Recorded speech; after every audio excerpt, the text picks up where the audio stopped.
દુઃખ સાથે આપની સમક્ષ આવ્યો છું. તમે જુઓ, આપણા સૌના વડાપ્રધાન માનનીય નરેન્દ્રભાઈ મોદી, જેમની જવાબદારી છે નીચે કોઈ ભૂલ કરે મંત્રી મુખ્યમંત્રીઓ તો એને ઠપકો આપવાનું કામ છે. આજે તેઓ પંજાબમાં જઈને સન્માનીય પ્રધાનમંત્રીએ જે ચેતરભાઈ વસાવાને લઈને નિવેદનો કર્યા છે, એનાથી સમગ્ર આદિવાસી સમાજમાં ખૂબ મોટો રોષ છવાયો છે. આદિવાસી સમાજ નરેન્દ્રભાઈ મોદીને જોઈને વર્ષો સુધી મત આપ્યું છે. કોઈ આદિવાસી નેતાને જોઈને, ત્યાંના નેતા, લોકલ નેતા, ભાજપના નેતાઓને જોઈને નથી આપ્યું, પણ એમણે નરેન્દ્ર મોદી ઉપર વિશ્વાસ હતો કે નરેન્દ્ર મોદીજી અમારા આદિવાસીઓનો વિકાસ કરશે, અમારા આદિવાસીના યુવાનોને ડેવલપ કરશે. પરંતુ ભાઈ શ્રી નરેન્દ્રભાઈ મોદી ગઈકાલે જે નિવેદન કર્યું કે આદિવાસી યુવાન ચેતરભાઈ વસાવાએ ખંડણી, ધમકાવવું, અધિકારીઓને ધમકાવવા, એ કેસમાં કોર્ટે સજા કરી. અત્યાર સુધી આદિવાસી સમાજને એવું હતું કે આ સજા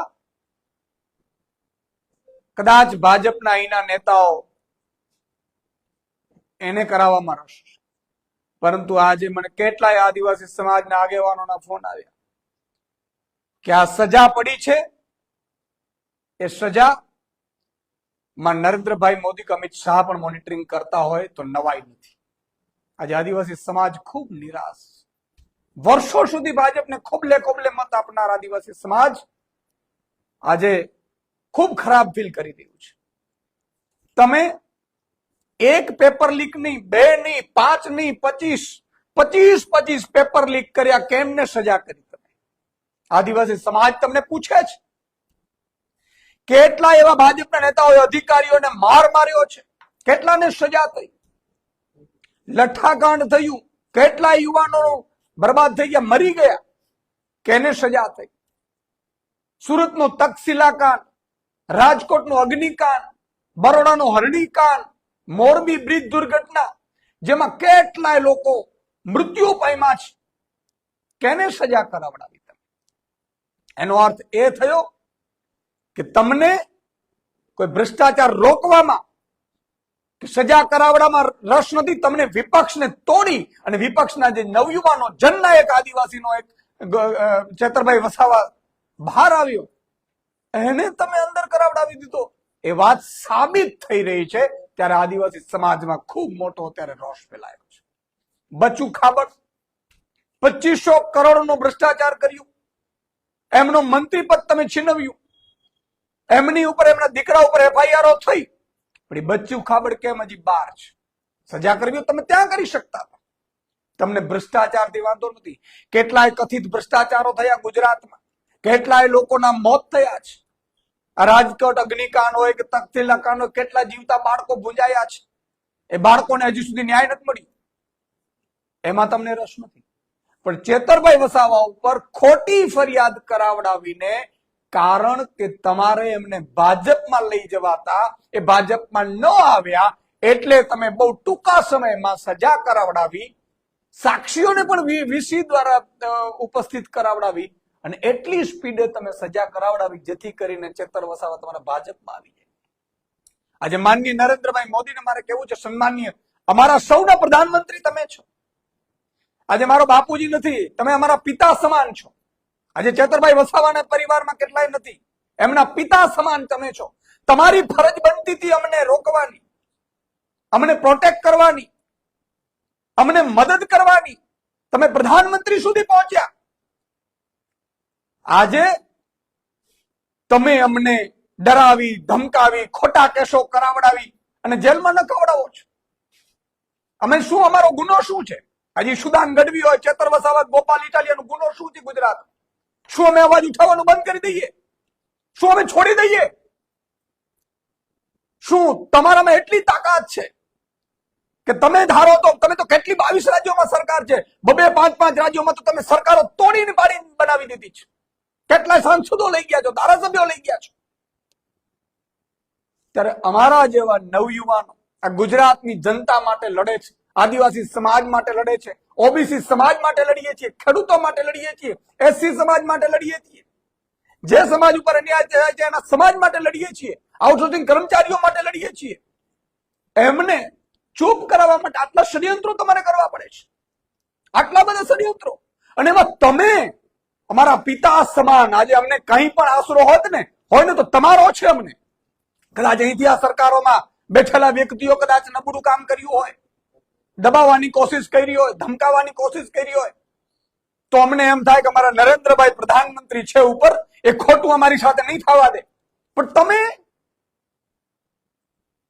તમે આવીને અમારા નવયુવાનોને તોડી પાડવા માટે, એનો જુસ્સો તોડી પાડવા માટે, ગુજરાતની જનતા માટે કોઈ અવાજ ન ઉઠાવે, આદિવાસી સમાજ માટે કોઈ અવાજ ન ઉઠાવે, એટલા માટે કચડી નાખવાનું કામ કરવામાં તમે મોનિટરિંગ કરો છો, એવું આદિવાસી સમાજ અને આખું ગુજરાત પૂછી રહ્યું છે. તમે, હું નથી કહી રહ્યો, પણ જે ગઈકાલે તમારું નિવેદન જોયું, અમારા રૂવાટા સૌના ઉભા થઈ ગયા કે આ શું થઈ રહ્યું.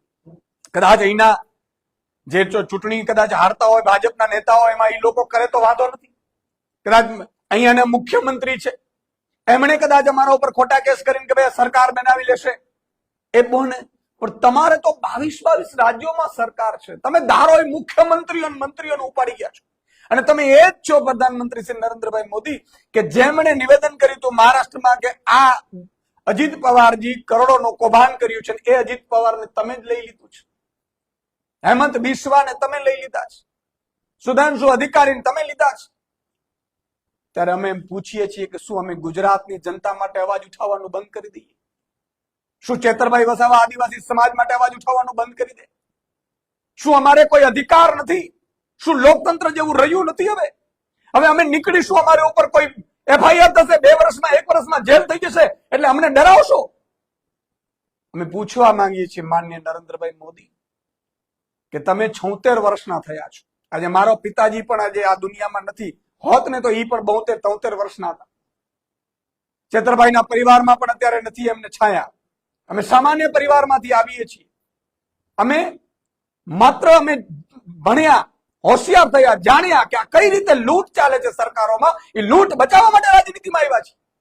અમારે કઈ પદ નથી જોતા કે અમે પદ પામવા માટે આવ્યા છીએ. અને તમે જો પિતા સમાન, તમે જો અમને ખતમ કરવા માટે તમારે જો ષડયંત્રો કરવા પડતા હોય તો હવે કોની પાસે અમે રાવ ખાઈએ? અમેરિકાના ટ્રમ્પ પાસે અમારે જવું નથી. અમે તમને પ્રધાનમંત્રી માન્યા છીએ, તમે પ્રધાનમંત્રી શ્રી છો. તમે માત્ર ભાજપના પ્રધાનમંત્રી નથી. સરકારો આવશે જશે, સરકારો વહી જશે, પણ માનનીય પ્રધાનમંત્રી શ્રી આજે ખૂબ દુઃખદાય છે જ્યારે કોઈ બાળક, 5 બાળકો, એમાં એક બાળક કદાચ અવાજ ઉઠાવે તો પિતાની ફરજ બને છે કે એને સાંભળવાની. આજે તમે પેપર લીક અટકાવી નથી શકતા. આજે સોનમ વાંગચુક કે 21 દિવસ સુધી પર્યાવરણવિદ, મેક્સસ વિનર એવોર્ડ વિજેતા, એમણે અનશન કરવું પડે છે. તમારા ધર્મેન્દ્ર પ્રધાન રાજીનામું નથી આપતા. એનો અર્થ એ થયો કે તમે લોકો આ ગુજરાતના યુવાનો માટે નહીં, ગુજરાતની પ્રજા માટે નહીં, ભારતના યુવાનો માટે નહીં, પણ તમે લોકો આ સત્તાઓ હાસિલ કરવા માટે, સત્તા બરકરાર રહે એના માટેના ષડયંત્રો કરો છો. મારે દુઃખ સાથે કહેવું પડે છે કે આજે આદિવાસી સમાજ ચેતરભાઈ વસાવાની સાથે છે. આજે આદિવાસી સમાજ ખૂબ રોષે ભરાયેલો છે કે માનનીય પ્રધાનમંત્રીના નામ ઉપર અમે મત આપતા હતા, ભાજપના કોઈ નેતાના નામ ઉપર નહીં. અને એમણે જયારે નિવેદન કર્યું છે ત્યારે સ્પષ્ટ વાત એ તરફ દોરીને જાય છે કે નરેન્દ્રભાઈને પણ આ ઘટનાની જાણ છે કે કઈ રીતે વન કર્મચારીઓ અને એક આદિવાસી ખેડૂતની વચ્ચે સમાધાન થયું. સમાધાન કરાવનાર ચેતરભાઈ અને એમની ઉપર પાછળથી કેસ કરાવવામાં આવ્યું ને કઈ રીતે જેલ થઈ. અને આ મામલે આગામી 24 તારીખની આસપાસ હું પોતે પણ પાછો ડેડિયાપાડા જઈશ. 1 લાખ આદિવાસી સમાજની સાઇન લેવાની છે આ મામલે કે શું ચેતરભાઈ સાચા છે કે નથી, શું ચેતરભાઈ અવાજ ઉઠાવ્યો ગુનો છે કે નથી, શું ચેતરભાઈ વસાવાના આદિવાસી સમાજ માટે અવાજ ઉઠાવવાનું બંધ કરી દે કે પછી ભાજપમાં વયા જાય તો ગંગાજળમાં નહાઈને પવિત્ર થઈ જાય, એ કરવું છે ભાજપે. આ મુદ્દાને લઈને અમે 24 તારીખે સાઇન કેમ્પેન ચલાવવાના છીએ અને માનનીય રાષ્ટ્રપતિશ્રીને અમને પત્ર લખીશું. હવે અમને રાષ્ટ્રપતિ ઉપર વિશ્વાસ છે. જે રીતે ગુજરાતની જનતા માટે અમારા લોહી પાણી અમે એક કર્યા, ભાજપ ડરાવે, ધમકાવે, બેસાડે, ખોટા કેસ કરે, અમે ઝૂકતા નથી. હું ગુજરાતની જનતાને હાથ જોડીને વિનંતી કરું છું કે 2-5 લોકો તમને તમારા સંતાનો માટે, તમારા પરિવાર માટે લડવા માટે ગુજરાતમાં મળ્યા છે. એને તમે ગુમાવતા નહીં. અમારા ઉપર અત્યાચાર થશે, અમે ડરીશું નહીં. અમને જેલમાં નાખશે, અમે ડરીશું નહીં. અમારા ઉપર હુમલા કરશે, અમે ડરીશું નહીં. અમારા ઉપર ગોળીઓ ચલાવશે, અમે ચેતર વસાવા, ગોપાલ ઇટાલિયા કે ઈશુદાન ગઢવી ડરશે નહીં. પણ હાથ જોડીને વિનંતી કરું છું કે તમે અમને સાથ તો આપો. આજે ભાજપે એટલી મોટી આઈટી સેલ બનાવી છે, રોજ અમને ગાળો ભાંડવાનું કામ કરે છે. અમારો ગુનો શું છે ભાઈ? અમે પોલિટિક્સમાં, રાજનીતિમાં જે કરોડોના કૌભાંડો થાય છે, પેપર લીકો થાય છે, ખેડૂતોને લૂંટવામાં આવે છે, એને બંધ કરવા માટે અમે રાજનીતિમાં આવ્યા છીએ. એ અમારો ગુનો છે. આજે આદિવાસી સમાજની જળ જંગલ જમીન મુદ્દે ચેતર વસાવા અવાજ ઉઠાવે એનો ગુનો છે. તો ગુજરાતની જનતાને વિનંતી કરી છું કે તમે અમને સાથ આપો, અને અમે ખોટા હોઈએ તો અમને પણ કહો તમે. પણ આ રીતે જો તાનાશાહી ચાલશે તો સાહેબ વિપક્ષ મુક્ત ભારત બની જશે, વિપક્ષ મુક્ત ગુજરાત બની જશે. અને પછી એ જ ભાજપના નેતાઓ, કાર્યકર્તાઓ જે આઈટી સેલ વાળા બિચારા કોમેન્ટો કરતા હશે ભાજપની ફેવરમાં, અને એમની દીકરા દીકરી ઉપર જયારે અત્યાચાર થશે, ભાજપનો મોટો નેતા કરશે ને, ત્યારે બચાવનાર કોઈ નહીં બચે, અવાજ ઉઠાવનાર કોઈ નહીં રહે. અને એટલા માટે હાથ જોડીને વિનંતી કરું છું ગુજરાતની જનતાને, હવે અમે તમારા આશરે છીએ. તમે વિચાર કરો, સરપંચ થી લઈને પ્રધાનમંત્રી સુધી અમારી સામે છે. પોલીસો, અધિકારીઓ, મોટા મોટા અધિકારીઓ, અમે બધા જાગ ઝીલી રહ્યા છીએ. અમને જેલમાં ગમે ત્યારે નાખી દેવામાં આવશે. ચેતરભાઈને નાખી દેવામાં આવ્યા, મને પણ વચ્ચે નાખી દીધો હતો. હું આપને હાથ જોડીને વિનંતી કરું છું કે અમે તમારા ભરોસે છીએ. ગુજરાતની જનતા અમને સાથ આપો. અને અમને સાથ એટલા માટે નહીં કે અમને કાંઈ જોઈએ છે, અમને સાથ એટલા માટે આપો કે અમે તમારા સંતાનોને, આપણે ગુજરાતના ભવિષ્ય માટે લડી રહ્યા છીએ. આજે ગુજરાતમાં જે અત્યાચાર થયો છે, અન્યાય થઈ રહ્યો છે, ગેરકાનૂની રીતે ગુંડાગર્દી થઈ રહી છે, બેફામપણે ડ્રગ્સ દારૂના વેપલા થઈ રહ્યા છે, ભ્રષ્ટાચાર ચરમસીમાએ છે, અને અધિકારીઓ ભાગ બટાઈ જમીનોમાં કરી રહ્યા છે, અને બચાવનાર કોઈ નથી ને, એટલા માટે અમારે ગુજરાતની રાજનીતિમાં આવવું પડ્યું છે. તો તમે બધાએ એક થઈ ચેતરભાઈ વસાવાને સમર્થન કરો.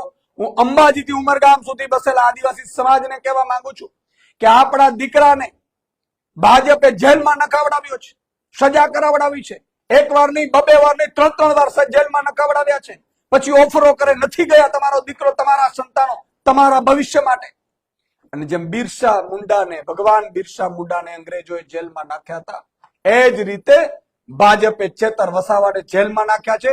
તમારે એક થવાની જરૂર છે. અને અંબાજીથી ઉમરગામ સુધી આદિવાસી સમાજનો એક નવયુવાન પોતે સોશિયલ મીડિયા ઉપર પણ પોસ્ટ મૂકી અને એને સમર્થન જાહેર કરે. અને આગામી સમયમાં આપણે અંબાજીથી ઉમરગામ સુધી કાર્યક્રમો કરીશું ચેતરભાઈ વસાવાના સમર્થનમાં.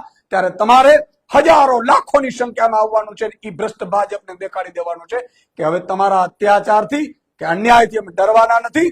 અમે આ સરકાર અમારી પોતાની બનાવીને રહીશું.